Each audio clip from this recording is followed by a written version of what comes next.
নির্ধারিত সময়ের মধ্যে জাতীয় সনদ তৈরির কাজ চলছে। রাজনৈতিক দলগুলোর মধ্যে মতপার্থক্য থাকলেও গণ অভ্যুত্থানে যে ঐক্যমত্য হয়েছে, জাতীয় স্বার্থে গণতান্ত্রিক রাষ্ট্র গঠনের জন্য রাজনৈতিক দলগুলো ছাড় দেবে বলে প্রত্যাশার কথা জানান জাতীয় ঐক্যমত্য কমিশনের সহ সভাপতি ডক্টর আলী রেয়াজ।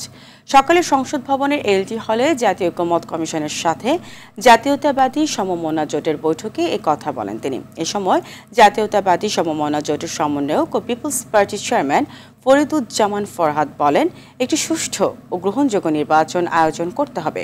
বাংলাদেশের গণতন্ত্র প্রতিষ্ঠায় আমরা সর্বাত্মক সহযোগিতা করব। সংস্কার প্রস্তাবের ১১২টিতে একমত, ২৬টিতে একমত নই। দুর্নীতি দমন কমিশনের সব প্রস্তাবে আমরা একমত।